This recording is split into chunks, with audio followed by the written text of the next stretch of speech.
Elhamdülillah və salatu və salamu alə Rasulillah. Əmmə bə'd. Deməli,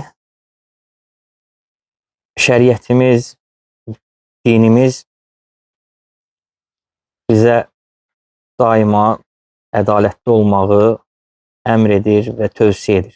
Çünki şəriət özü də ədalətlidir. Şəriət özü də ədalətlidir. Həm Allah Subhanahu taala özü, həm Peyğəmbər sallallahu aleyhi və səlləm özü, yəni daima ədalətli olublar. Və Peyğəmbər sallallahu aleyhi və səlləm bir gün qənimət mallarını böldüyü zaman Zülxüveysra, yəni xavaricilərin belə deyək babası, Peyğəmbər sallallahu aleyhi və səlləmə deyir ki, ya Muhammed i'dil. Deyir ki, ey Muhammed ədalətli ol. Yəni qənimətləri böldüyün zaman. Və Peyğəmbər sallallahu aleyhi və səlləm buyurur ki, əgər deyir ki, mən ədalətli deyiləmsə, kim olacaq ədalətli? Yəni, məndən başqa kim olacaq artıq? Yəni, əgər Peyğəmbər ədalətli deyilsə, əlbəttə ki, yəni Peyğəmbər sallallahu aleyhi və səlləm hər bir işində insanların ədalətlisi idi. Çünki şəriətimiz də bunun üzərində idi. Adillik üzərində, ədalət üzərində qurulur. Və İbn-i Qeym rahimehullah bu barədə faydalı bir sözü var. Və buyurur ki, əş-şəri'atu məbnəha və əsasuha aləl-hikəmi və masalihil ibadi fil-məaşi vəl-məad. Buyurur ki, şəriətin mənbəyi, əsası insanların həm dünyasında və həmçinindəki axirətində onlar üçün fayda və məsləhə olan şeylər üçündür. Baxın, yəni şəriətin mənbəyi, əsası, özəyi nədir? Qulların həm dünyasının, həm axirətinin məsləhəti üçün və onların faydası üçündür. Və hiyə adlun kulluhə və rəhmətun kulluhə və masalihun kulluhə və hikmətun kulluhə. Deyir ki, şəriət bütövlükdə adillikdir, ədalətdir. Şəriət hər bir işində insanlar üçün rəhmətdir. Və şəriət hər bir hökmündə insanlar üçün məsləhətdir və hikmətdir. Hər bir hökmündə baxırsan ki, insanlar üçün məsləhət olandır və hikmət var orada. Fəkullu məsələtin xaracət anil adli iləl cəvri və anil rəhməti ilə dıddihə və anil maslahəti iləl məfsədəti və anil hikməti iləl əbəsi fələysət minəş-şəriə. Yəni, baxın necə indi gözəl bir qayda gətirir İbn-i Qeym rahimehullah. Buyurur ki, yəni hər bir iş, hansı iş olursa olsun, əgər ədalətlilikdən, adillikdən zülmə keçirsə, rəhmətdən əksinə keçirsə, yəni əzaba və yaxud da ki, oxşar, məsləhədən məfsədəyə keçirsə, xeyir olan yox, ziyan olana keçir. Hikmətdən, yəni əbəs olan bir şeyə və yaxud da ki, hikmətsiz bir şeyə keçirsə, budur ki, şəriətdən sayılmır.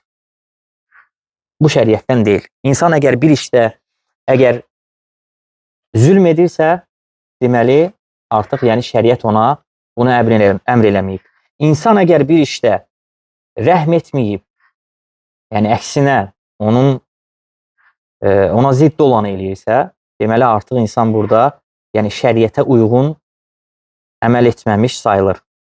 Və həmçinin hikmətdən də yəni əbəs olan bir yola və yaxud da ki, yəni boş bir şeyə keçərsə, yəni bu artıq şəriətdən sayılmır. Və in udxilət fiyhə bit-təvilə. Yəni deyir ki, orada nə qədər yəni o şeylərə belə deyək, yozumlar əlavə olunsa da şəriətin əsası budur. Hikmət, məsləhət, rəhmət və ədalətlik. Yəni bunlar hamısı yəni şəriətin əsaslarıdır. Fəşşəriətu adlullahi beynə ibadihi və rəhmətihi beynə xalqihi və zilluhu fi ardihi və hikmətuhu dəllətu aleyhi və alə sıdqi rasulihi ətəmmə dilalətin və asdaquha. İbn-i Qeym rahimehullah buyurur ki, şəriət Allahla qulları arasında olan Allahın ədalətidir. Şəriət Allahla qulları arasında olan Allahın ədalətidir. Onun rəhmətidir qulları ilə özü arasında olan. Və şəriət Allah Taala'nın yer üzərində olan kölgəsidir.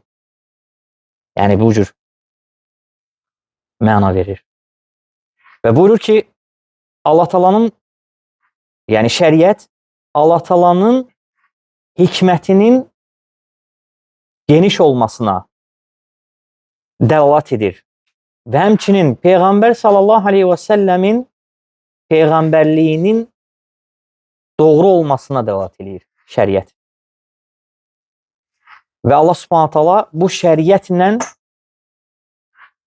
insanları bəsirət sahibi edir. Və doğru yolla hidayət olanları Allah Taala şəriətlə hidayət edir. Və şəriət hər bir xəstəliyin dərmanıdır. Şəriət hər bir xəstəliyin şəfasıdır. Və şəriət Allah Taala'nın doğru olan yoludur ki, insanlar bu yol üzərində gedirlər.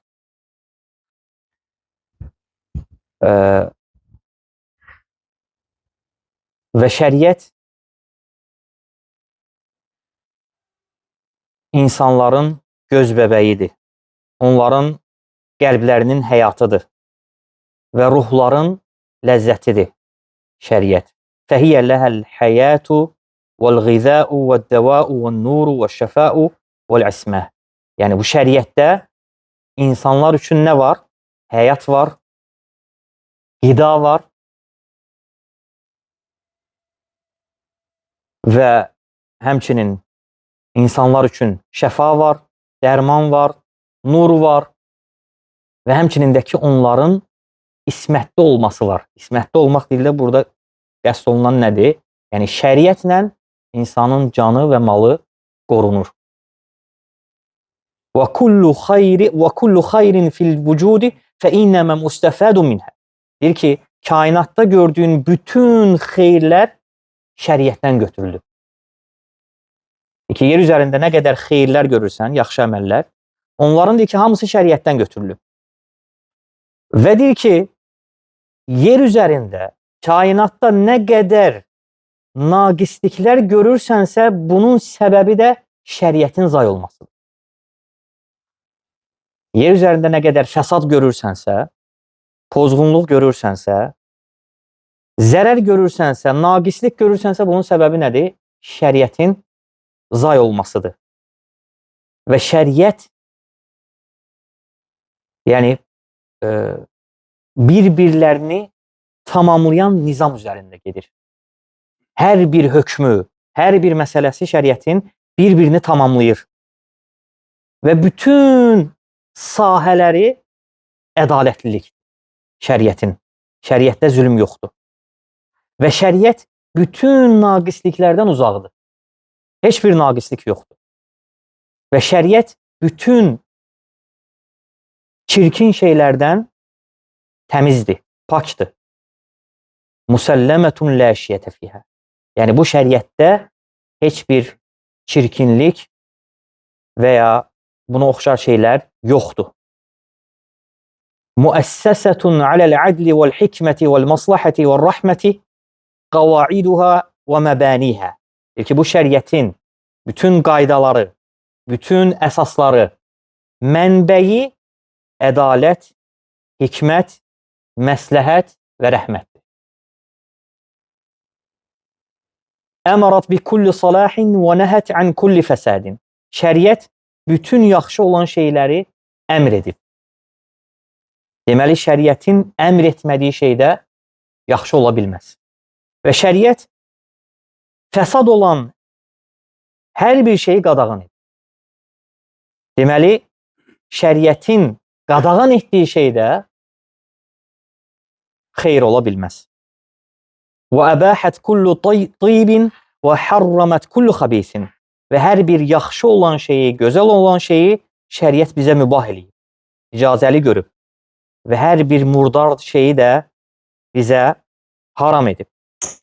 فَأَوَامِرُهَا غِذَاءٌ وَدَوَاءٌ وَنَوَاهِهَا حِمْيَةٌ وَصِيَانَ. Ki Allah Taala'nın, yəni bu şəriətin əmirləri insan üçün bir qidadır, dərmandır və qadağanları da insanın qorunmasıdır, himayə olunmasıdır. Yəni baxın, əmirləri nədir? Bir qidadır, insan üçün dərmandır və qadağanları da şəriətin, yəni insanın qorunmasıdır və himayə olunmasıdır. Və zahiruha zeynuha li batiniha və batinuha əcmələ min zahiriha. Bu şəriətin deyir, yəni zahiri gözəlliyi daxili gözəlliyini tamamlayır. Və daxili gözəllik deyir, zahiri gözəlliyindən də daha gözəldir. Daxilindən də daha gözəldir. Və bu şəriətin şüarı sadiqlikdir. Sadiq olmaqdır, doğru olmaqdır. Və bu şəriətin sütunları haqdır. Və bu şəriətin tərəzisi ədalətlilik və hökmləri də ki, insanlar arasında ayırt etməkdir. İnsanlar arasında, yəni, ən gözəl şəkildə ayırt etməkdir. Yəni, bu İbn Qayyim Rahiməllahın sözləridir, yəni şəriətin ədalətli və rəhmətli olması və hikmətli olması barəsindədir. Və əlbəttə ki, bu Allah Taala'nın bizə olan rəhmətidir. Allah Subhanahu Taala'nın bizə olan mərhəmətidir. Çünki görürsən ki, insanlar var, bəzən başlarına bir müsibət gəldiyi zaman problemi şəriətdə görürlər. Və yaxud da ki, bəzən görürsən ki, inancı olmayan kimsələr, ateistlər və yaxud da ki, digərləri şəriətdə hər hansısa bir nöqsanlıq axtarmağa çalışırlar ki, Allah Taala burada zülm eləyir və yaxud da ki, Allah Taala burada niyə belə elədi və yaxud da ki, Peyğəmbər sallallahu əleyhi və səlləm niyə belə elədi? Yəni sanki şəriətdə naqislik axtarmaq istəyirlər, naqislik görmək istəyirlər. Yəni bu da ki, yoxdur. Yəni bu da ki, yoxdur. Və Allah Subhanahu taala hər bir sözündə, əməlində Allah Subhanahu taala öz kəlamında və şəriətində ədalətlidir və rəhmətlidir və hikmətlidir. Və eləcə də ki, Peyğəmbər sallallahu əleyhi və səlləm də yəni öz sünnəsində və daima öz hökmlərində və daima hər kəslə, hətta kafirlərlə belə olsa, hətta heyvanlarla belə olsa, Peyğəmbər sallallahu əleyhi və səlləm ədalətli və rəhmətli və hikmətli olub. Subhanəkə Allahumma və bihamdik, əşhədu ən la ilahə illə ənt, əstəğfiruka və ətubu ileyk.